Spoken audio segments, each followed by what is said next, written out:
Welcome to the Affiliated Monitors Expert Podcast, hosted by Tom Fox on the Compliance Podcast Network. Today we cross-post a recent webinar hosted by Affiliated Monitors entitled Crisis Compliance in the Federal Marketplace. It was moderated by Grandon and included panelists Eric Feldman, Dismas Locaria, and Topolski. They looked at maintaining effective ethics and compliance oversight, controls, and culture in the midst of coronavirus and the attendant economic dislocation. It's a fascinating exploration. I know you will enjoy it. Thanks for listening. The Affiliated Monitors Expert Podcast Series is a production of the Compliance Podcast Network. Welcome to today's seminar, or actually webinar, Crisis and Compliance in the Federal Marketplace. Today's discussion will focus on maintaining effective oversight, controls, and culture in the midst of disruption. I'm Grandon, Managing Director, Affiliated Monitors. I will be moderating today's session. I joined Affiliated Monitors after practicing law for over 30 years in government and private practice. Of relevance to today's discussion, prior to joining Affiliated Monitors in 2017, I served as the suspending and debarring official for the Department of the Air Force, a role that put me in the center of assessing corporate responsibility, including corporate compliance and integrity, of organizations, large and small, that participated in the federal marketplace. Before going into today's discussion, I have a couple of housekeeping notes. First, you have displayed on your desktops the slides of today's presentation and a small video window that shows the individual speaking. You may move the video display using your cursor by clicking and dragging to perhaps a more convenient spot on your screen. You should also see a Zoom toolbar either at the top or the bottom of your screen. That toolbar should have a Q&A function. Today, we will reserve the last 10 minutes of the webinar for Q&A, and we ask that you please submit any questions you have at any time during the presentation through that Q&A function. And with that, I am pleased to introduce today's panelists. First, Thomas Topolski is joining us.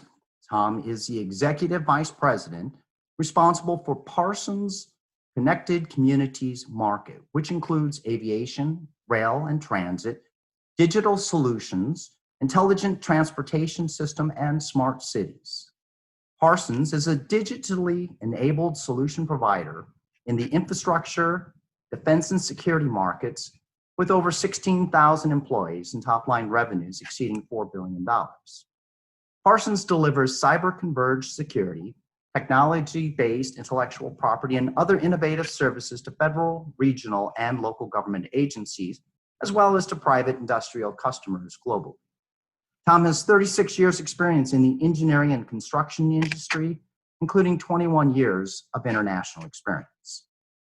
Also joining us today is Dismas Locaria. He is a partner at Venable, LLP. DIS assists government contractors and grant recipients in all aspects of doing business with the federal government.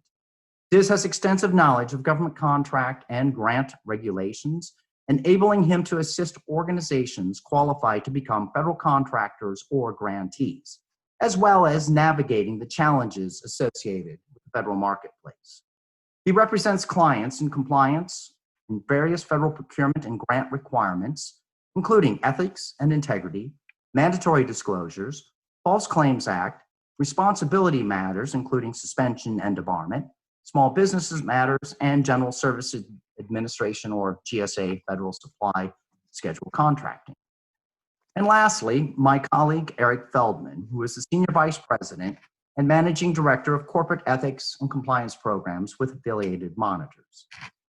Eric joined Affiliated Monitors in 2011 after a distinguished 32-year government career, including serving at the Department of Defense, Central Intelligence Agency, and the National Reconnaissance Office. His stints included serving as the Inspector General for the National Reconnaissance Office.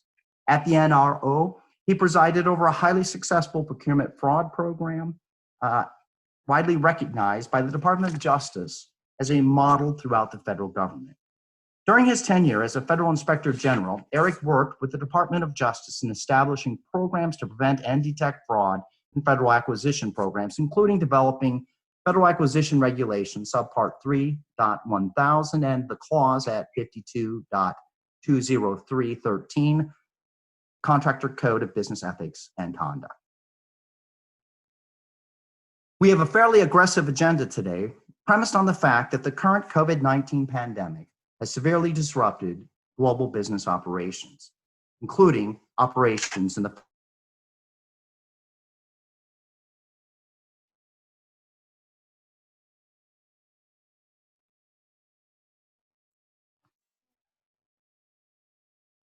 It is compromised controls, policies, and procedures that worked yesterday but may not be effective today. Uncertainty and fear undermine organizations and individuals. Governments have responded by channeling unprecedented funds into their respective economies, often with little consideration for regulating who receives the funding and how it is used.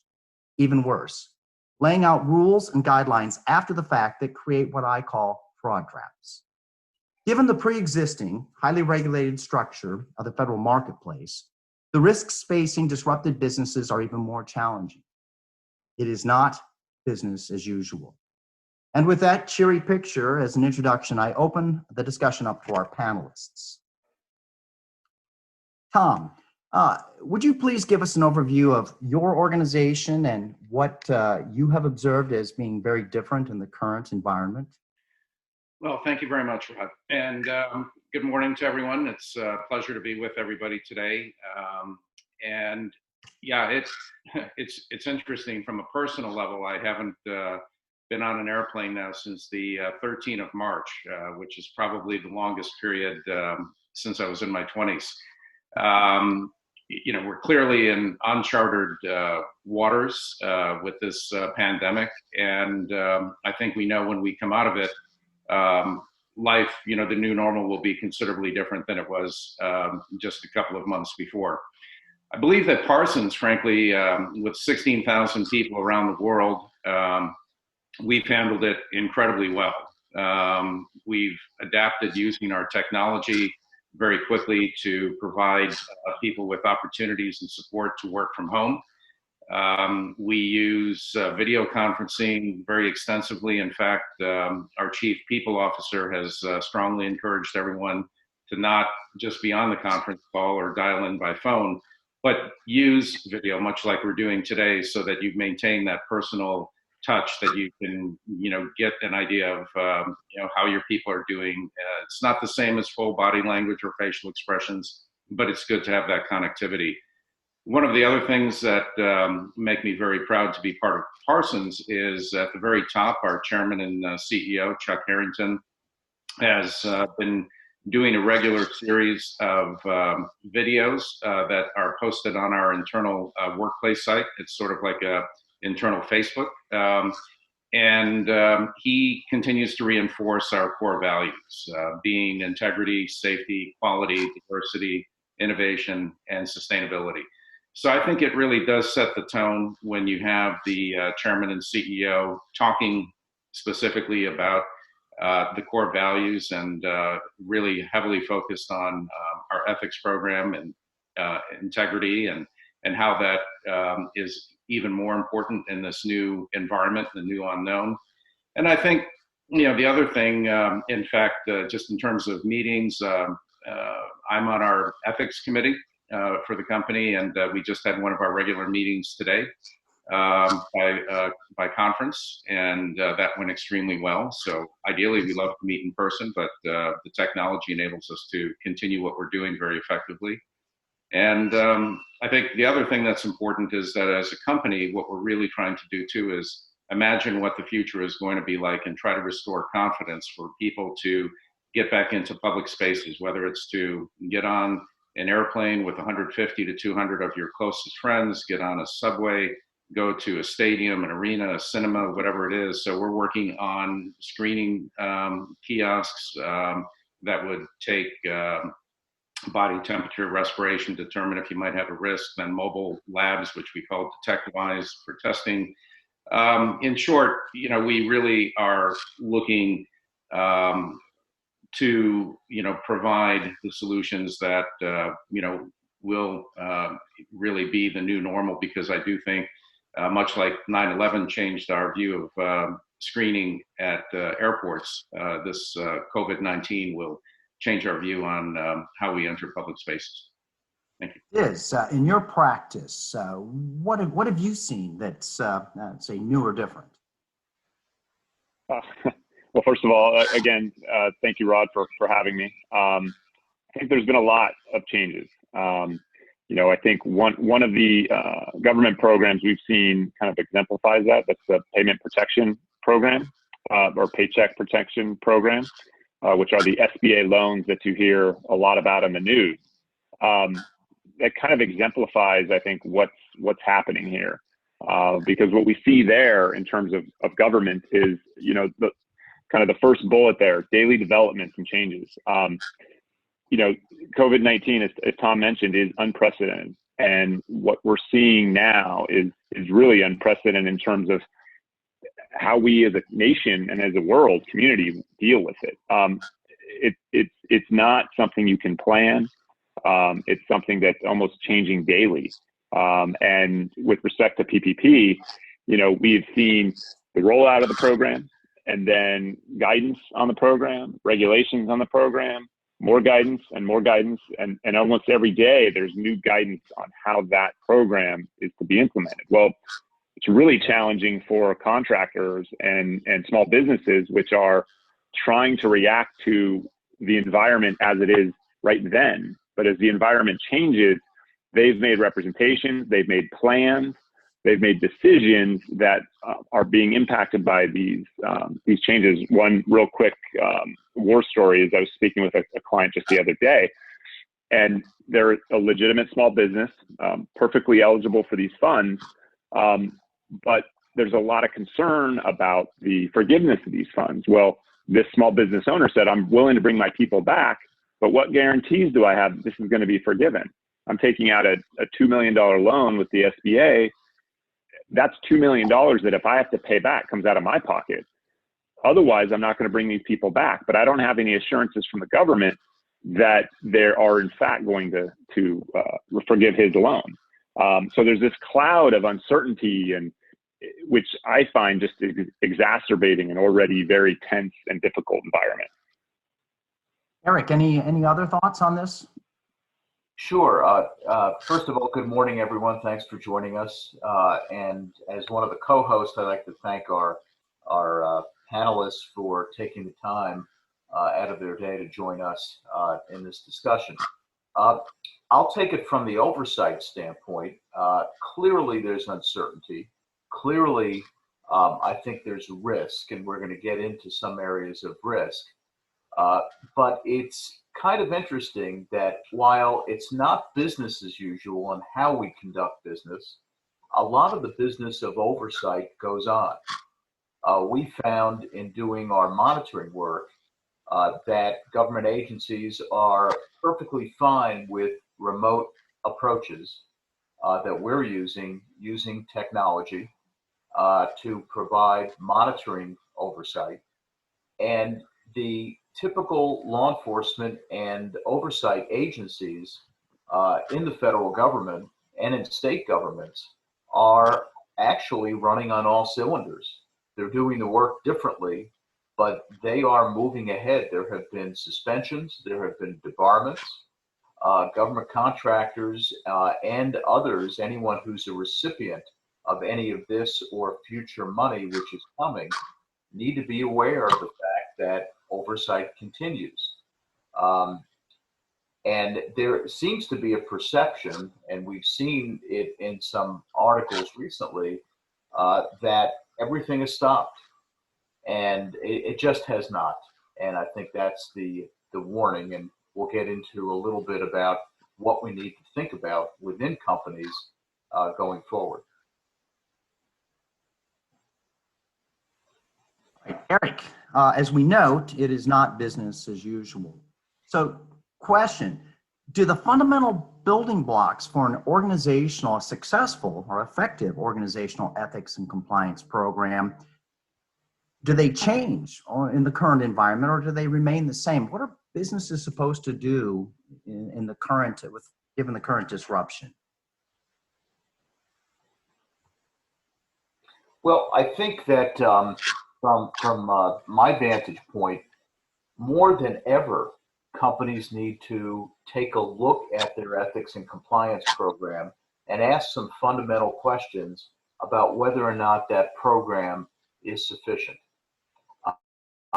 It's going to be interesting because, as we all know, often when there is some kind of a regulatory breach or non-compliance, the first thing that government agencies, whether it's suspending and debarring officials or Department of Justice, the first thing they look at is the ethics and compliance program.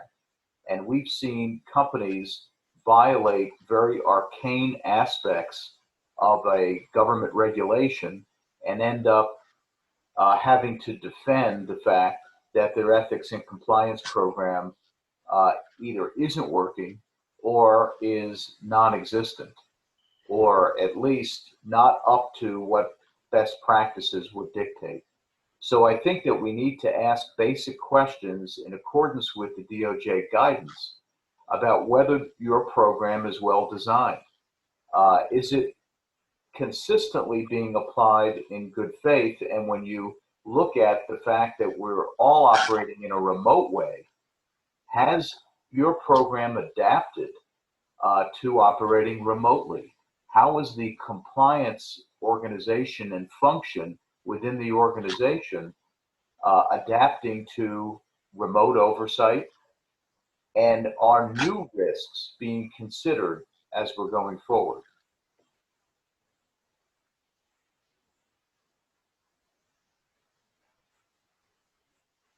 So Eric, again, the question becomes these critical elements of an effective program.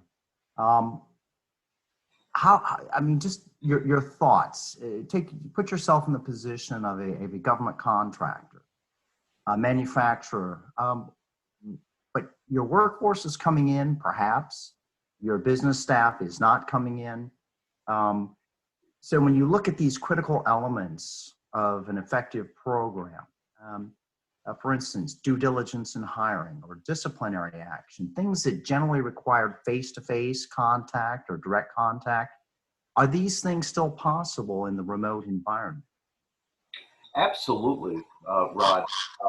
Every one of these things can be altered to be able to operate in a remote environment using remote technology. But the most critical thing right now, in my view, is risk. Has the organization updated its risk assessment? And have you looked at the new risks that are posed by remote workplaces, the new risks that might be created by different ways of doing business, and the fact that we have a workforce that is feeling detached, they're feeling anxious. Many workforces have reduced salaries for people, and some have laid off employees.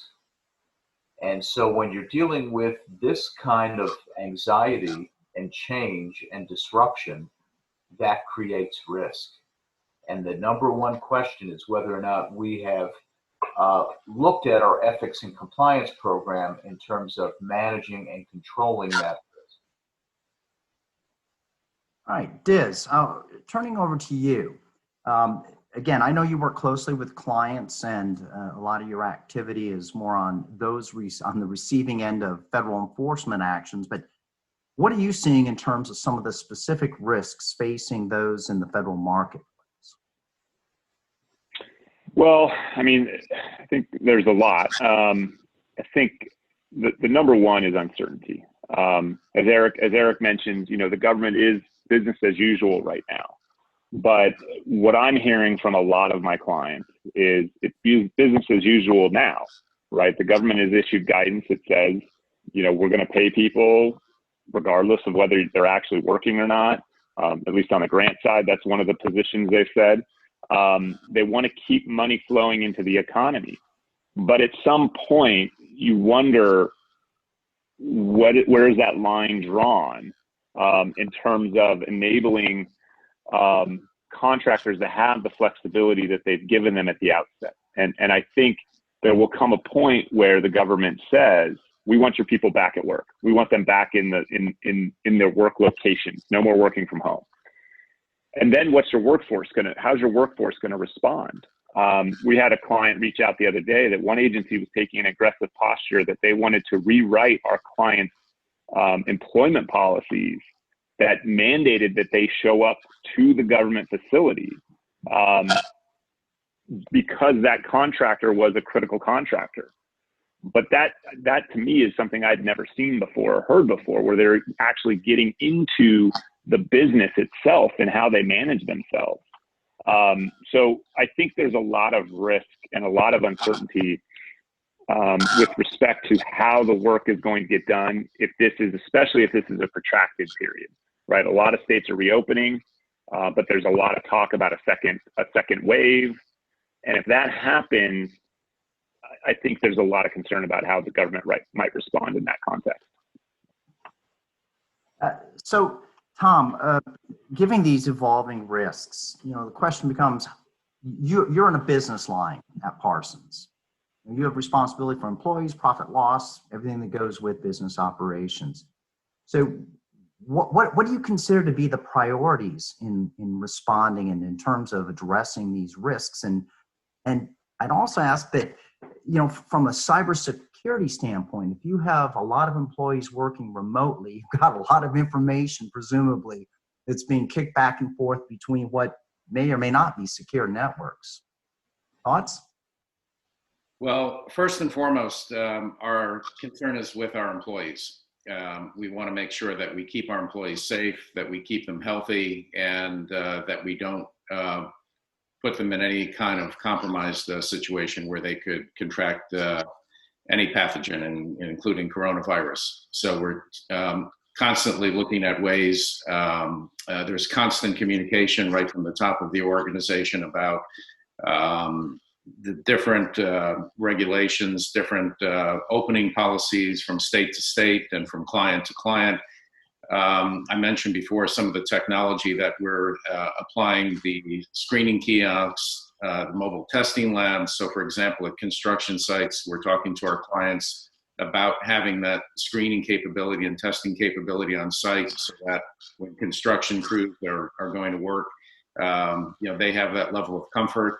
Nothing is perfect right now. As we know, the testing is still evolving, but having even an 80 or 85% certainty is better than no testing at all. On the cybersecurity side, you're right. As a federal contractor, we deal with sensitive information, but we have very robust internal IT controls and networks, and anyone who is working on anything that's classified is, all the necessary precautions are taken in that regard. And then even down to the simplest things, we do constantly test. In fact, right now, when you turn on a Parsons computer, what will come out is stranger danger. And what stranger danger means, it's, all the different phishing emails that we all get. It was amazing to me is that shortly after the quarantine started, it seemed to be a real uptick in different types of nefarious email communications and different phishing attempts. So there's constant vigilance to remind people to not open suspicious emails, report them. We have a specific area where you can report suspected phishing emails. Probably some legitimate ones go there as well.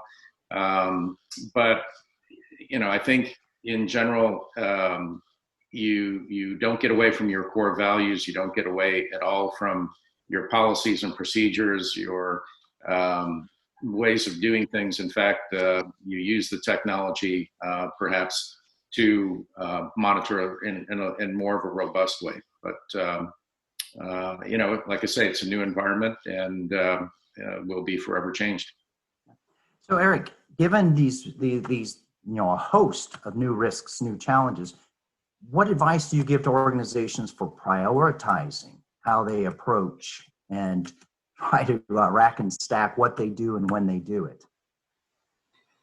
Well, first of all, you've got to do some kind of an assessment of how this environment is affecting your business and your risk.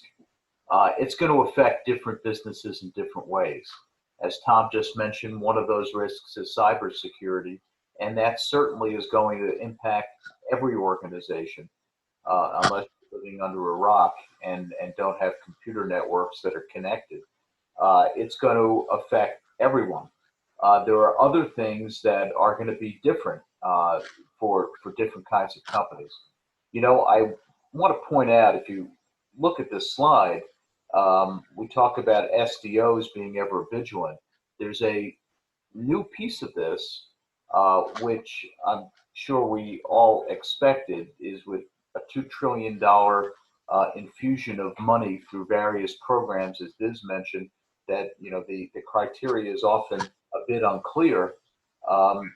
The Special Inspector General for Pandemic Recovery, his confirmation hearing is, I think, going on as we speak. It is this morning. And once that office ramps up with auditors and investigators, they are going to be looking at every aspect of every program. And as you know, we have not even scratched the surface yet of the amount of money and assistance that is going to have to be funneled out to the economy. We're going to be starting an infrastructure project. I'm sure that's coming, and it's necessary for economic stabilization.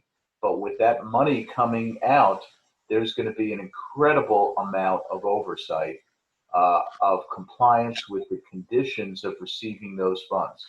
And with the uncertainty that Biz talked about, there may be a gap between expectations of the government and the understanding of the companies as to what they're supposed to be doing. That lack of communication creates a problem. And that problem is not viewed well by government agencies. They don't care that you don't know or didn't know. They're going to expect that you have a good ethics and compliance program that is going to prevent and detect any instances of misconduct. Rod, I'm glad you put this slide up because this is fundamental to thinking about where we are right now and the amount of fraud that could start occurring.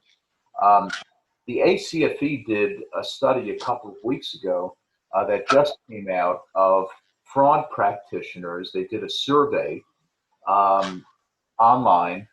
They found that 90% of people who are anti-fraud professionals, auditors, investigators, compliance officers, 90% believe that there will be or already has been an increase in employee fraud as a result of recent events and coronavirus. And some of that, the company will be a victim from the outside.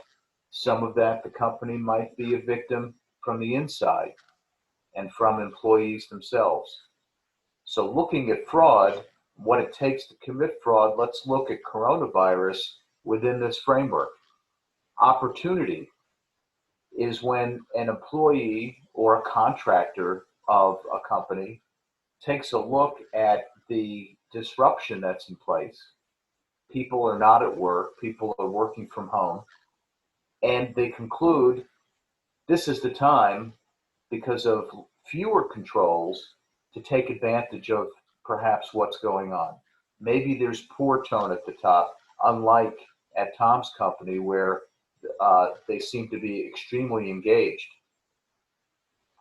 Rationalization.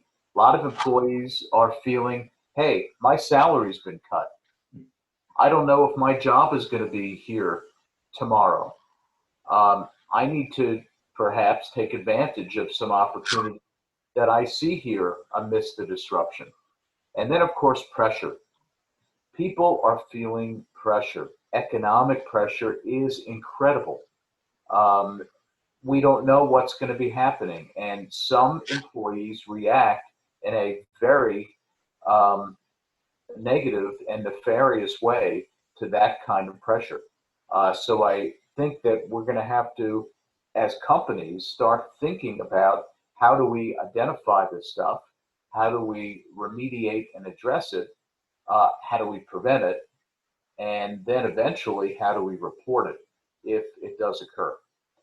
Liz, other thoughts? In your exposure to your clients, are you seeing any particular fraud-related challenges or misconduct that is on an uptick?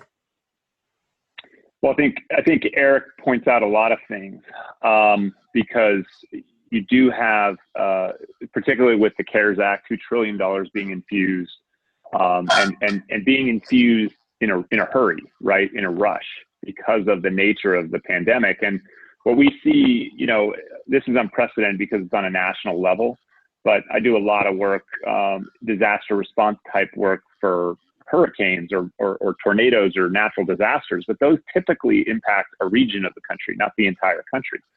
But what we generally see is a lot of people running to deal with the issue, doing their best, candidly, to be in compliance. But at the end of the day, when you're responding to an emergency, things aren't going to tie out perfectly. And things are going to slip and your I's are not dotted and your T's are not crossed. And then the auditors come in a couple of years later and they look at everything in hindsight with the exigency of the crisis behind and the dust has settled. And so what we generally see is, I generally believe that folks are good-hearted and they try to do the right thing, but very challenging in an environment where it's unclear of how you're supposed to proceed. Daily facts are changing and daily law and regulation is changing, which creates just a perfect storm for noncompliance and for fraud. And couple that with a couple other things Eric mentioned, which are, people have concerns about their job, about their livelihood, family. It just creates a perfect storm. I'd say right now it's too soon, to tell that any of my clients are defrauding. I only represent the good guys. So, all is well there. But there's certainly concern how folks might be perceived, right? There's a lot of press about organizations that have taken some of these stimulus funds and they've given it back. But there's a lot of concern about how it might be interpreted if, I'm a small business, but yes, I have investors. Is that liquidity? Does that somehow make me ineligible for the PPP program? So there's just a lot of uncertainty. All right. So this is just sort of standard fare in terms of how you conduct third-party due diligence. As I scroll through these things, what strikes me is that many of these efforts are more challenging when conducted remotely. So, Eric, quickly, what are some of your thoughts on how business isn't going to stop? We hope. So, how do you continue to exercise this very fundamental part of your compliance effort? Well, I think it's going to be more important than ever. DOJ just the other day issued a report saying that they've already seen early fraud signs in the SBA loan program. Just by doing a stat sample of the loans, they see organizations, as I think we've read about, that should not have received the loans. They've seen some collusion between companies in getting loans and creating shell companies in order to get loans because the main company is too large and doesn't meet the criteria. So I think when you look at all these due diligence red flags, every company needs to take a look to see if any of the mechanisms they have in place right now to do due diligence on third parties, whether those are being continued in a remote way if their employees are not back at work or there's been disruption within their work organization. For example, lack of inadequate financial resources of some companies that you're dealing with is one issue. How do you ensure in this kind of environment that you're not dealing with a company, contracting with the company that is on the verge of collapse? And should that be a concern of a prime contractor? I would think so, particularly in the government contracting space, as to whether you're going to be left high and dry by a subcontractor. Refusal to certify compliance with laws. Take a look at what companies perhaps are already under investigation for violating the rules of the PPP, the CARES Act, and this is just going to continue. So Diz, you had mentioned previously that one of your clients was talking to you or discussing the need to rewrite all their policies and procedures. What guidance did you offer them, and what do you offer to others on what they should do in the current environment? Right. So one of the things that I think is challenging about the stimulus program in this current environment is that I generally represent government contractors, and government contractors are, I think everyone on this presentation can say, are pretty tightly regulated community of contractors. And yes, there are commercial entities that dabble, I'll say, in government contracting, but folks that do a lot of their work through government contracts have a pretty tight ship, or most of them know the rules of the road, and so they've got a pretty tight program in place. But that's not the case in the commercial market. And commercial companies that do, small and mid-sized companies that do commercial work, they don't fit into this box perfectly because large commercial companies have ethics programs because it's the right thing to do with an organization that size. But small and medium-sized businesses, it's not something that they have at their fingertips, nor do they have the resources. And certainly now, in this environment, do they have the resources to implement a compliance program?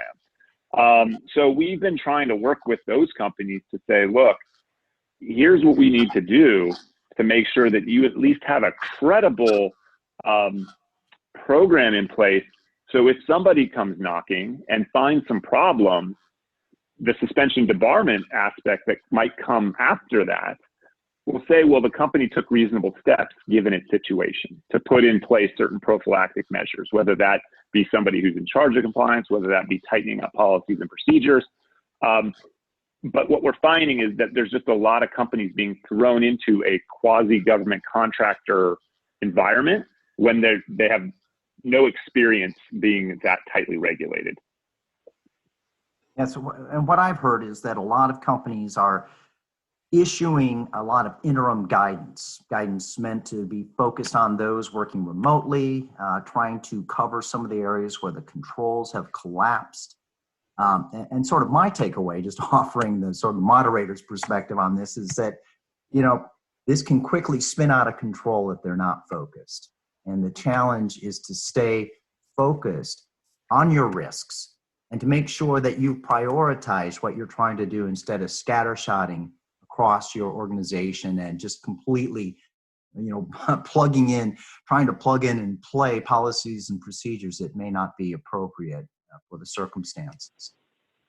Sure. Tom, so you had indicated previously that many of the Parsons employees are working remotely now. What again, in the world of priorities and risks, what are the challenges that you're facing? Well, I think the good news is, Rob, that we already had a fairly large portion of our workforce able to work from home. Maybe not on a full-time basis as we have now, but at least sporadically. So we've already had, from an IT perspective, a very robust cybersecurity program, as I alluded to before. Our overall policies and procedures with our authority matrix for every way we manage our business remains intact. We don't deviate from that. All of that is online and can be adapted in this environment. In many ways, the fact that people aren't commuting, people aren't flying, you you could argue that we're a little bit more efficient, because people are constantly on communications from early in the morning till in the evening. There's a lot of connectivity, and I think whether it's something as simple as timekeeping, obviously travel and expense has gone down to pretty much zero. But any form of communication, contractual obligations, delivery obligations to clients continues to be monitored in a very robust way. Very little difference for us, but we're a larger company. So I was listening to Diz and Eric. Smaller companies probably struggle with this a little bit more. But I think if you have the foundation in place, at least again for us, it's been fairly easy to adapt and manage the risks. We have a very, and we do go over project risks all the time. We have a very robust risk management department in the company function. So Diz or Eric, looking at some of these remote working challenges, is there any practical advice that you can offer in terms of how to deal with these challenges from a compliance standpoint? Yeah, I'll jump in. I think the last one there is important, and one that many organizations forget. It doesn't matter what the size of the organization is, but maintaining the strength of your corporate culture and strengthening that culture is critical during this time in particular. We view culture not just as some squishy social science concept, but that it is a foundational internal control, that without that control and without people feeling tied to the company and feeling that they need to meet the company's core value of integrity and ethical behavior, they don't identify with that, everything else is going to fall apart. And that it becomes more of a challenge in these times, and it's going to be a challenge moving forward to maintain that corporate culture. There's other thoughts on it? Yeah, I think I think Eric hits it spot on, because no matter how large or small your company is, if your leadership at the top is emphasizing compliance, that can make up for a lack in resources, and having all the bells and whistles of a perfect compliance program. Having strong leadership that wants to do the right thing the right way will weather most of the issues. I'd like to add one thing on the culture side. I thought it was kind of timely. Just the latest video that our chairman and CEO posted. He was talking about strategy, but he quoted Peter Drucker when he said that culture eats strategy for breakfast. And so again, emphasizing in our company that really the DNA, the culture is exceedingly important to everything that we do. All right. So Eric, looking at this notion of training and communication, again, this is a very typical model that we use in our training efforts. But again, a lot of this is difficult to do when you're not eye to eye with your workforce, your employees, when a supervisor doesn't see his or her reports and a report doesn't see his or her supervisors. So what are your thoughts on how you maintain this in the current situation? Right. So I think what we need to do is use technology.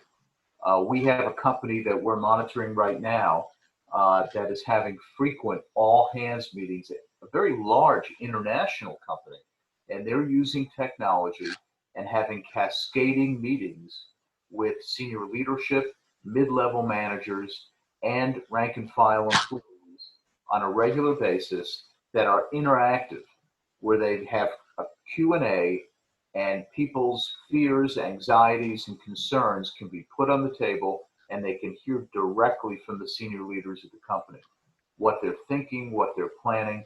I think, transparency is going to be the number one thing from leadership at all levels at this point, to make people feel a little bit more comfortable and to change that fraud triangle equation just enough to be able to get new policies and procedures in place and prevent disasters from occurring. Is other thoughts on how to maintain this communication flow?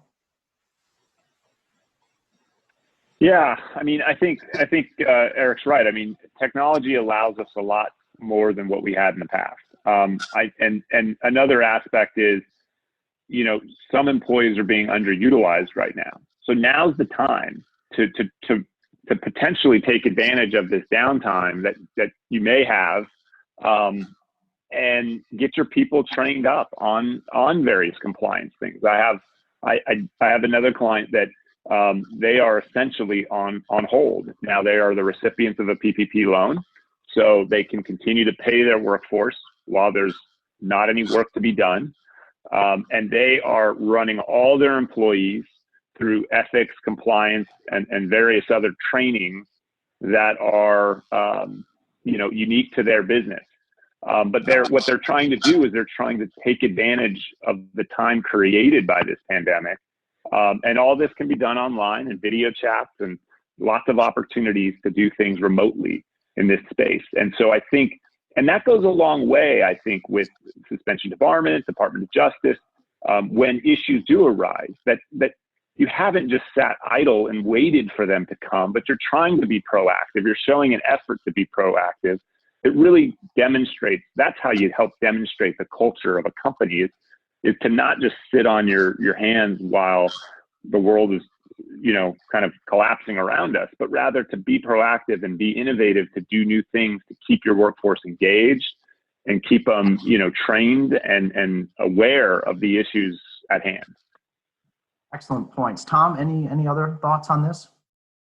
Yeah, I think, you know, it's interesting. One of the things, you look at what we're doing on this webinar too, we're all calling in from our homes, right? So you get to see each other in a different environment, and we, I think, become a little bit more human, a little bit more accessible to each other too when we're in our home environment. And sometimes, you know, it's interesting, you see some of your colleagues and, you know, very casual attire or, you know, growing beards, but we are, you know, in terms of even the way we're trying to do training, we're trying to use the technology, the workplace, as I mentioned, to have our own employees kind of act out the scenarios of compliance issues and make that more accessible. Short video clips that are, you know, get the message across, but are at the same time entertaining and engaging, so people do watch it and engage and absorb what's happening as an added value. So those kind of things are underway, and I think they resonate. And you know, like Diz and Eric were saying, you know, you can do some of these things while you're in this environment that provides a little bit more time for some of these initiatives. All right, so investigations and responding to misconduct. Unfortunately, you know, it seems like misconduct or opportunities for misconduct never end. So, Diz, you know, a significant part of your practice involves working with clients with their internal investigations and helping them to respond appropriately. So, you know, again, challenges associated with being there on the spot, with traveling from point A to point B. How do you maintain this investigations and appropriate response in a timely manner? Right. I mean, I don't, again, going back to my last comment, I don't think you can put these things off. And the government, I don't think, will take that lightly. If you put off an investigation, you put off an issue. So you do the best you can. There's obviously a lot of things that we do, you know, even before this pandemic, that were not face-to-face.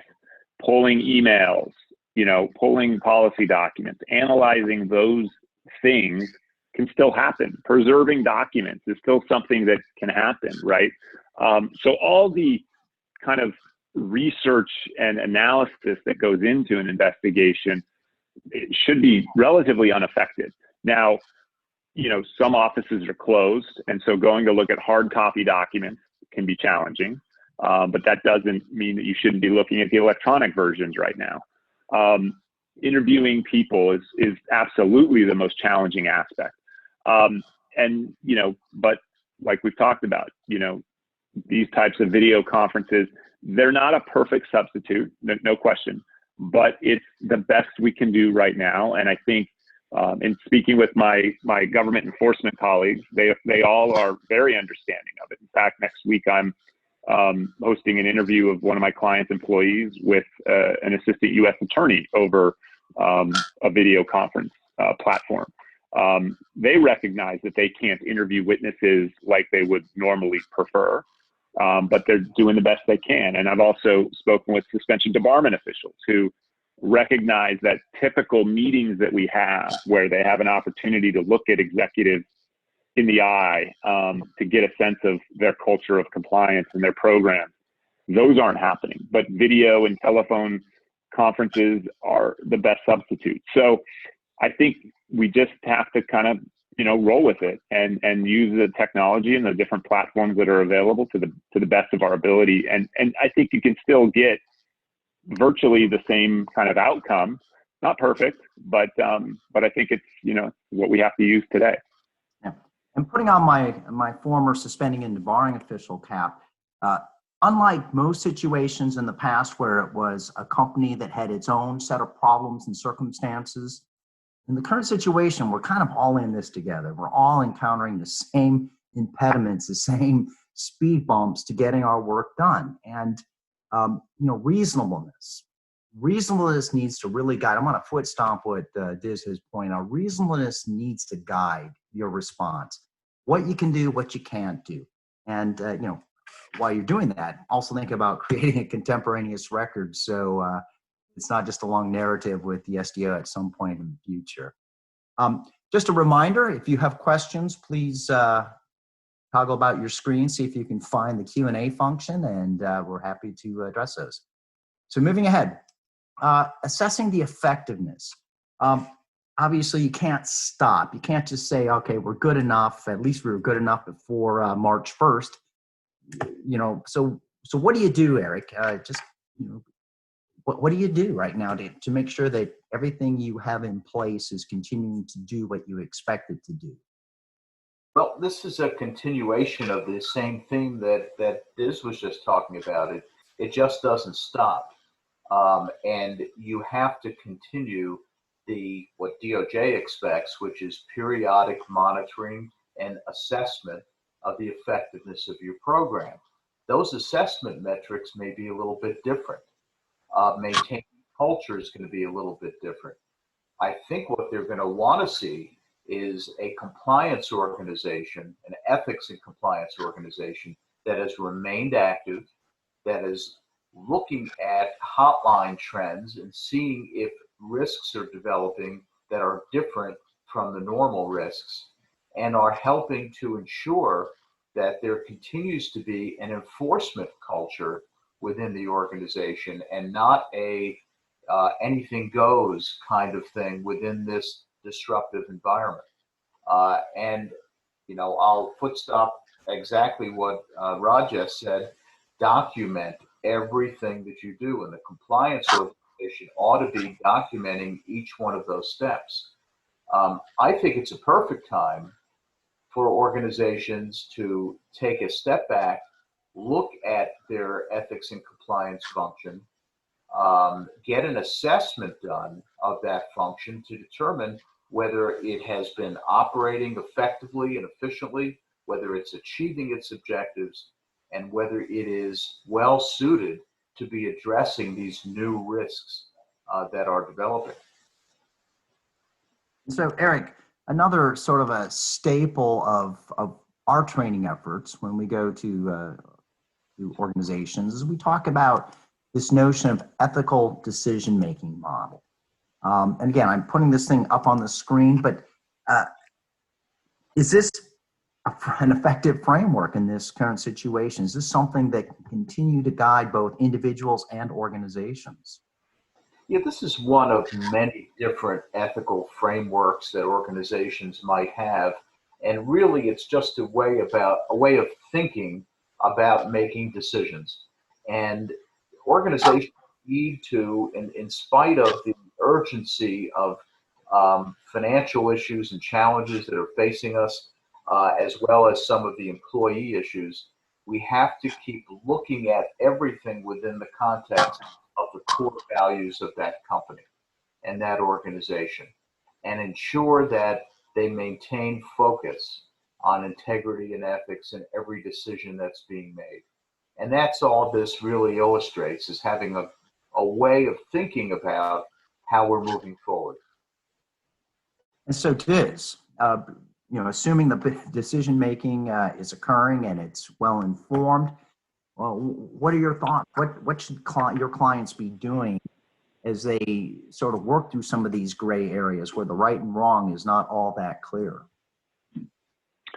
I think, working through those areas is where the sausage is made, and keeping a record of that, I think is important. As you say at the top, document the decision, right? So, and I want to kind of go back to the word you use, which I think really has to be the word that's applied by everybody, which is reasonableness, right? Is what the executives are doing in order to create and enhance their compliance framework, is that reasonable in light of the situation? And it has to be objectively reasonable. It can't be, well, I think it's reasonable because, my viewpoint. It needs to be something that someone else would also find reasonable. So to the extent you can make it objectively reasonable, I think you really want to strive for that. So it's a matter of assessing all those factors that are hitting your organization, from the pandemic to the business factors, and then distilling that down into what really makes sense. And when you take things out, have a reasonable basis for that you can articulate and explain. And if you can document it, because there's as many questions from you, Rod, when I was before you, when you were an SDO, about the things you didn't do as there are about the things you did do. And so, not only what you're doing, but also think about what you're not doing and why that's not reasonable or doesn't make sense in this context. So we are very much getting toward the end of our time this morning. So at this point, just sort of closing thoughts. You've all offered practical considerations as we've gone through our discussion, but Tom, some closing thoughts here. Yeah, I think really going back to what Eric talked about in the culture, and Eric and I have, I think we really have a common mind on that is one of the most important underlying considerations, the foundation that you can have. And I always tell people to try to think of what it's like to be on the receiving side of you. And what I mean by that too is you have to be very sincere when you're talking about ethical issues, integrity. It can't be, people can see through if it's perfunctory or you're doing it, because you have to. Being on the ethics committee, I come across all of the cases that come in, whether it's an inquiry or whether it's actually reporting something. And I think one of the reasons that our hotline and our ethics program is very successful is because we do take each case, no matter what it is, no matter if it really is an ethics issue, maybe it's a people issue, and I think it's good that people use it for all purposes, but we take it seriously. We have a very robust investigation process, assessment process. I think now in terms of documentation, one thing you can add to that is the video documentation, right? So if you can't meet somebody in person, you're doing it through a forum like this, you can have a video record of that investigation and that discussion, which I think is very helpful. And I think it's the same thing even with our clients and our peer group companies we work with. Just always consider, what is it like to be on the receiving side of you? Do what you do with integrity and sincerity. And I think if you have that foundation, the other things become a lot easier. His closing thoughts?